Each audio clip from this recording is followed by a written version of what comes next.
Today is the 22nd of September. Yeah, took me a second here. 22nd of September, 2023. And I'm cruising along here, and it's a really nice day actually, and there's not a chemtrail to be seen in the sky, which is a nice change. But oh well, don't worry, they'll be back.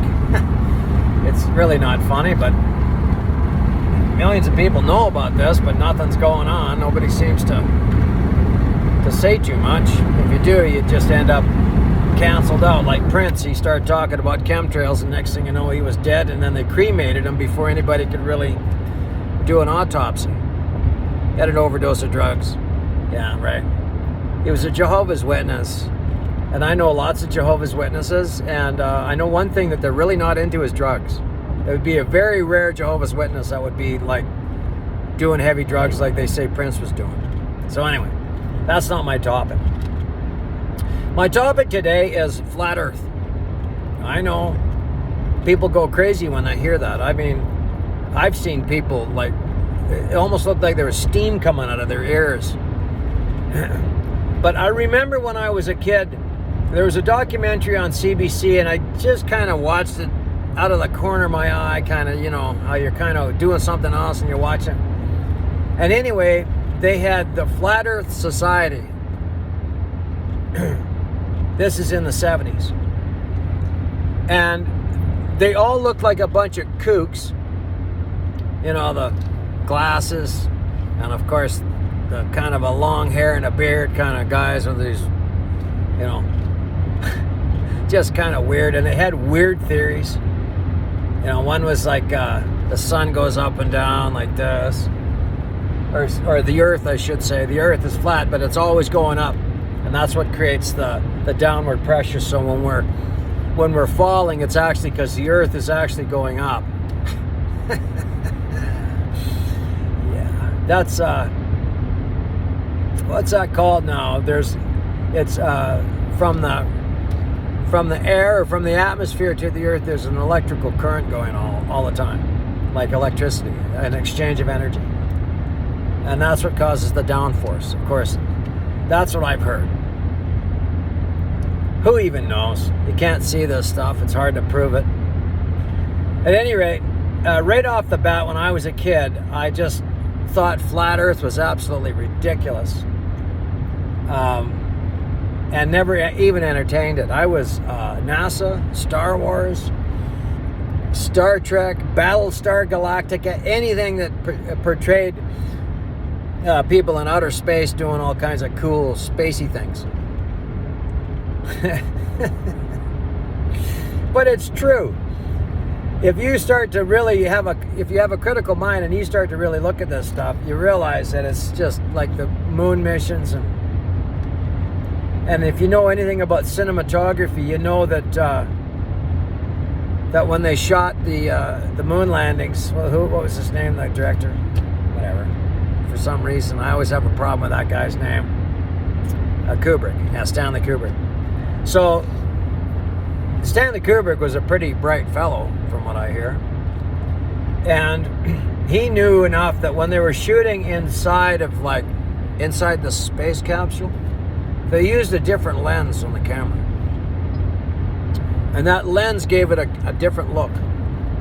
So when you saw them on the news, or you saw them like they were in some studio somewhere, they looked way different than they looked in the spaceship. Or if they saw, the astronauts they're still on the ground or whatever, yeah, they look normal. But as soon as they get in there, they change the lens, and it made it look, so anytime it made it look like they're in space. So it's a trick. It's a huge mind trick. But I really didn't question the moon landings until recently. I believed it. I totally believed it. When I was a kid, I was so enthusiastic about it. I saw it on TV in 1969. Yeah. I'm not being facetious at all. I'm just telling you. I did see the event on television. And the ticker tape parades and all the different, all over the world. And yet, the ones that were saying, there's no way they could land on the moon, those voices were being drowned out by the media hype. I mean, Life magazine, every magazine in the world had it. Every newspaper in the world had it as a headline. But in recent years, we're finding out how dishonest our media is. We're finding out how dishonest our government is and all our government agencies. And now we don't know even where the heck our money's going.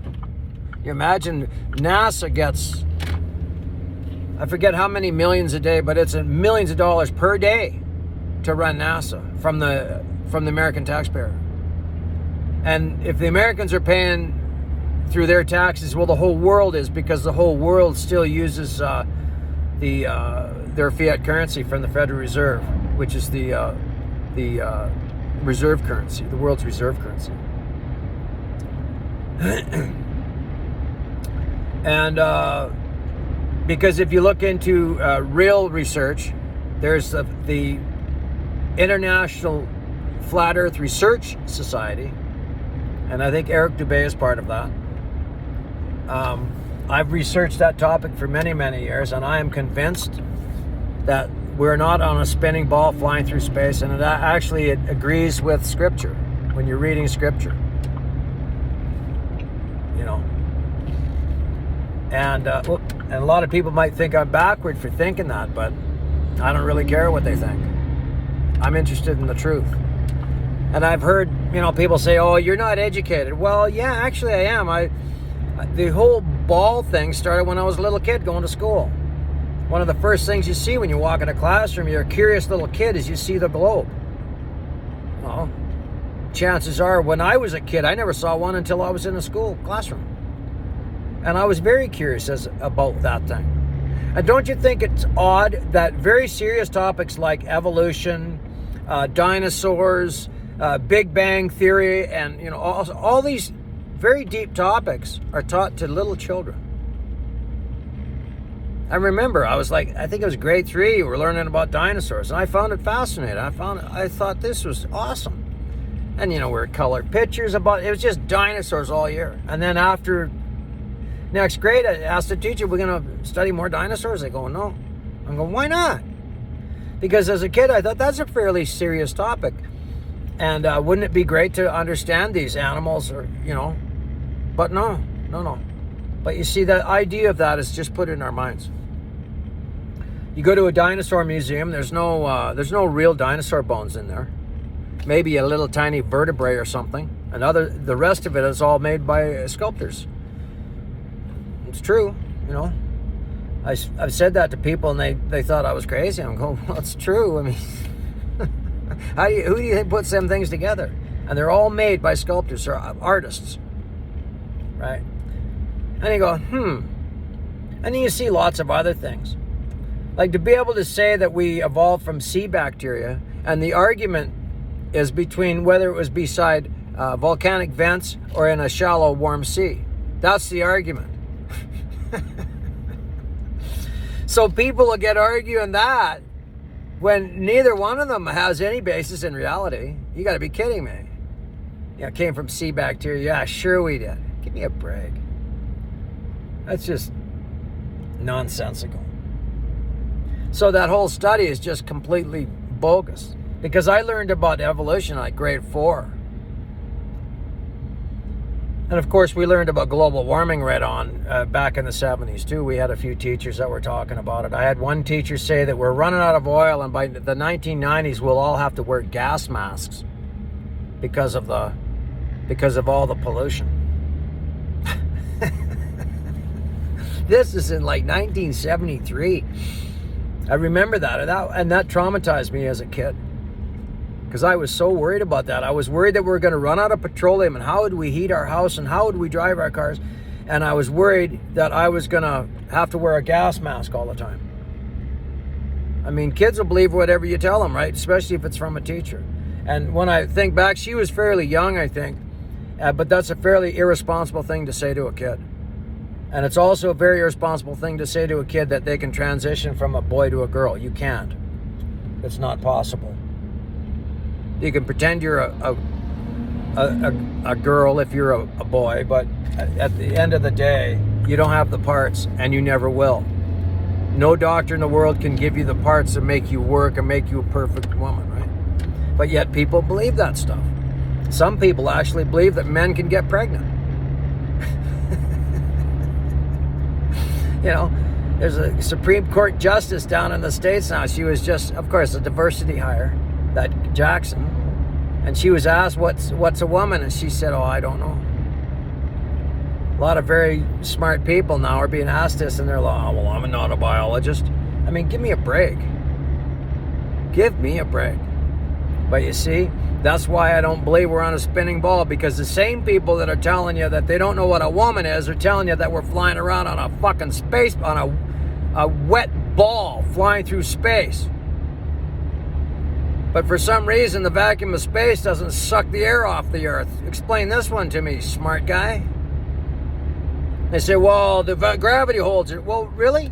Just take a vacuum cleaner, a normal vacuum cleaner, and hold the spout, like the hose vertical. It pulls the air up that hose, no problem. Defies gravity all day long. And all you got to do is hit the old switch. So that's completely bogus, okay? A vacuum cannot exist beside a pressure. It just can't. That's a law of physics. It has to equalize, right? And lots of other holes in the whole thing. The time of day. Every day, around 12 noon, winter or summer, the sun is the highest in the sky. If you live, doesn't matter where you live. The sun is the highest in the sky between 11 and 1. Every day. But if you're on a spinning ball, draw a little diagram of the solar system and work that one out and see how that works. Because the Earth spins 360 degrees every 24 hours, according to science. Okay. Well, if you draw a little model of it on a piece of paper, you'll see how's that possible. You'll see what I mean. Got to do a little mind experiments of our own. Not only that, I've been on lots of up to high altitudes and planes and things, and the horizon always meets the eye level. And if we're on a spinning ball, you'd think that the horizon line would actually drop, but it never does. And why can't we just go up in a helicopter and hover, and the Earth will spin underneath us? It doesn't. Pilots never take curvature of the Earth into consideration when they fly. They fly flat and level at cruising altitude. The only thing what they need to know, of course, is where they're going and the elevation where they're landing. You take off from sea level, well, where you land might be 2,000 feet above sea level, right? You have to know that as a pilot, right? But curvature is never considered, neither by surveyors. When they survey, I think it's every 6 feet, they take it out. They know the elevation, and so the elevations are put on any kind of right-of-way, building, everything. They have to know the elevations. For a road, you have to know how to work your gradients into your road, right? You have to know. Because there's some hills you're going to have to lower it down, and there's some places you're going to have to fill in, right? To keep that elevation, especially with a railway. Ideally, a railway is level, but that's not possible because you got to go all the way from Vancouver at sea level all the way up to the prairies, which is 2,000 feet above sea level. So you have to ascend with the train somehow. So you have to know how to figure out those gradients. Well, you do it on your survey with your elevations. But curvature is never taken into consideration on that either.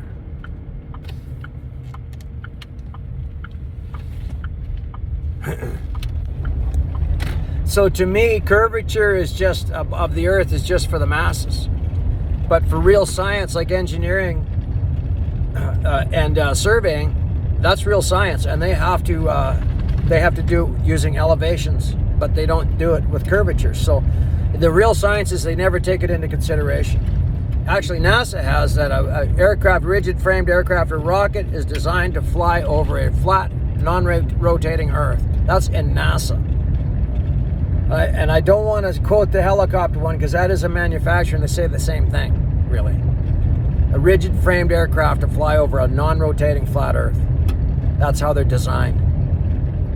Because when you take off in a plane and land on a north-south runway, you don't have to consider the spin of the Earth when you're landing. You don't have to consider the spin of the Earth when you're flying east or west. It doesn't matter. You know, You can get tailwinds, of course. You get up high, that altitude, there's those trade winds, and they're always blowing.